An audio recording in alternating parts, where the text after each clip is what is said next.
Chapter 201, Inquiry. Klein held his breath with his back against the wall as he faced the darkness of the corridor. What's Captain doing? What's wrong with him? Was he drinking blood? Is this a sign of him losing control? Klein's mind was a mess, incapable of effective thought. Nearly 20 seconds later, Klein clenched his teeth.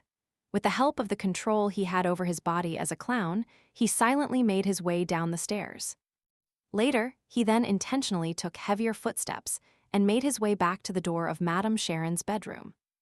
Klein looked in to see the captain wrapping sealed artifact 3271 with the black cloth. His expression was serious, his face clean. It was as though what Klein had seen just now was only an illusion. Glancing sideways, Klein saw nothing abnormal with Kenley's body. It was the same as it had been. He inhaled and asked, "Captain, how am I going to confirm if those servants are still asleep? I can't make an accurate judgment just based on spirit vision alone. They'll have various emotional reactions due to their dreams, which will be reflected in the color of their auras." Dunn Smith fiddled with the spirit medium mirror and was silent for a few seconds. He said with a raspy voice, "I'm sorry. I forgot about that. I've made too many mistakes tonight." "There's no need for you to check. I'll confirm it." He lifted his hand and pressed his glabella. Then he closed his eyes, allowing formless ripples to spread towards the first floor. It was crystal clear to a nightmare if anyone was asleep or not. Klein froze when he saw this. He looked down and bit at the insides of his lips. "Captain, were you really drawing me away just now? What are you doing? Do you know what you're doing?" He abruptly turned to look at the window, only to see the crimson moon hanging high in the sky, seemingly unchanged for thousands of years. After collecting himself, Klein used the cover of picking up his tarot cards, revolver, half-top hat, and other items to closely examine the corpses of Kenley and Madame Sharon. They maintained the same look as when they died, but their skin was turning pale at a rapid rate. They also had tinges of blue and black marks. It's a little weird, they seem to be missing something. It's not something specific, but more of a feeling. Klein muttered to himself. He felt his hair stand on end due to the chilly wind blowing through the shattered window. At that moment, Dunn opened his eyes and said in a deep voice, "They're all still asleep, but some of them are close to waking up." That's good, that's good." Klein looked at the captain, not knowing what he was saying. Dunn surveyed the surroundings and said, "Clean up the scene, then get someone from the nearest police station to come over. Oh, and make a trip back to Zoutelen Street and get Fry to come help out." Klein gave the captain a deep look and nodded with his teeth clenched. "Okay." With Dunn's help, Klein quickly cleaned up the scene and left Madame Sharon's house through the front door. Walking through the garden and coming outside, Klein couldn't help but look back. All he saw was the silent nursery in the darkness. There was no light at all. He turned, his heart heavy. He soon located the nearest police station based on his memory. This was common knowledge to the Nighthawks. Knock, knock, knock. Klein knocked on the steel door. Sometime later, the officer on duty passed through the courtyard with a lantern in hand. He opened the door and observed Klein suspiciously. "What's the matter?" Klein failed to force any expression. With a heavy face, he produced his documents and showed it to the police officer. "There's a serious murder case at 15 Osna Street. Immediately call for other officers to head there to help out." The police officer lifted his lantern and scrutinized the documents before putting his feet together and saluted. "Yes, sir."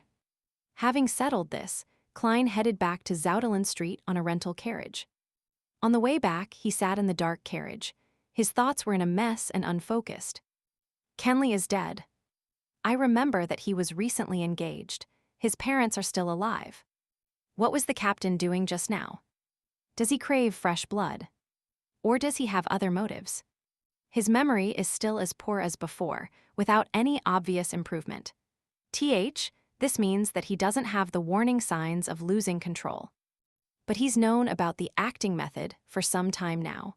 Does the fact that his memory hasn't improved mean that there's a problem?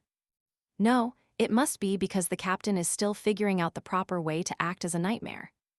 Yes, the most important reasons why Kenley died was because of sealed artifact 3271. It was the captain who gave it to him. What am I thinking? It was a logical decision back then.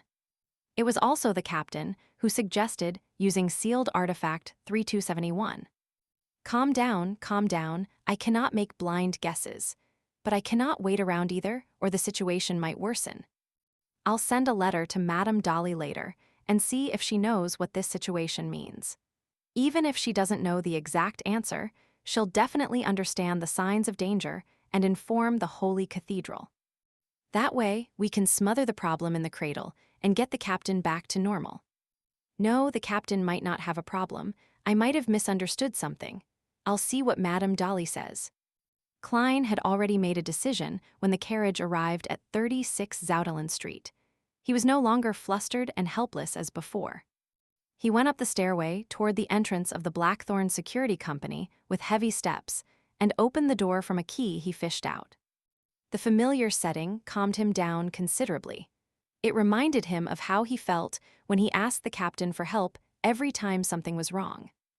Taking a deep breath, Klein went to the recreation room and found Fry reading alone under the gas lamp.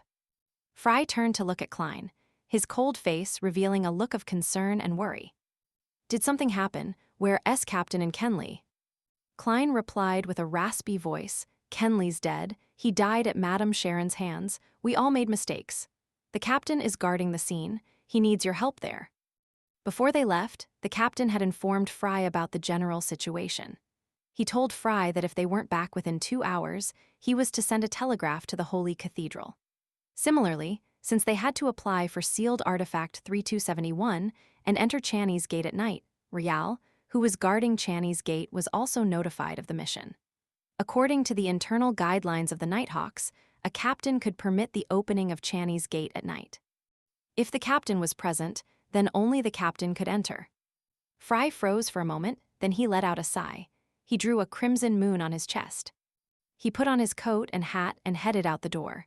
When he walked past Klein, he suddenly said softly, "You don't need to blame yourself. Making mistakes is something we can never avoid. We must always trust our partners." Yeah, Klein closed his eyes, his vision turning blurry. Klein and Fry first headed to the basement to notify Rial before locking the door to the Blackthorn Security Company and rushing to Madame Sharon's house. It was nearing dawn by the time they got Kenley's corpse and Madame Sharon's half-decapitated body back. Dunn stood in front of the mortuary, silently looking inside. It was some time before he turned to Klein and said, "Go home first. You just experienced an intense battle. You must be exhausted." All right, Klein didn't reject the suggestion. He puckered his lips and stole a glance at the captain before quietly leaving the Blackthorn Security Company. He took a carriage back to Daffodil Street. Just as he had done the previous time, he easily entered his bedroom and locked the door. Taking out the silver ritual dagger, Klein sealed the room with a wall of spirituality. He then sat at his desk and wrote urgently, "Dear Madame Dolly, I've noticed that there's something odd about the captain recently. During a mission, he secretly..." Klein stopped when he reached this point. His mind had gone blank. He didn't know how to continue or how to describe the incident. Puh. He threw the pen and crumpled the piece of paper in front of him into a ball. Looking at it, he pounded heavily on the table, sending a reverberating thump across the room. Klein closed his eyes and covered his face with his hands. He didn't move, as if he had become a statue. 5 minutes later, he sighed.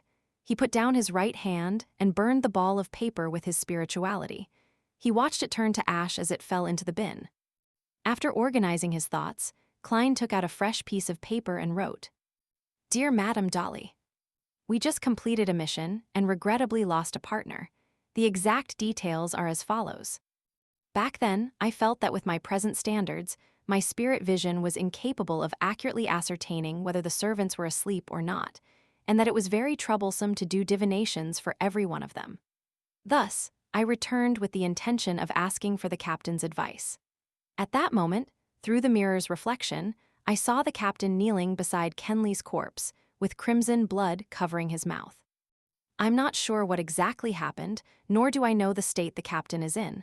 I hope that you can give me an answer."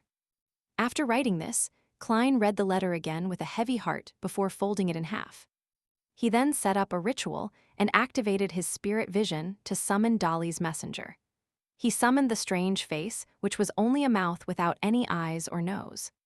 He saw the red tongue laced with irregular sharp teeth and 5 pale fingers on the tip of the tongue. Klein silently handed the letter over. When everything was restored back to normal again, he sat down and continued writing. This time, he planned to ask Mr. Azik. On a recent mission, something strange happened to my superior. He sent me away and kneeled beside the corpse of a teammate. His mouth was covered in crimson blood. Have you encountered something like this in your memories before? How can I help my superior?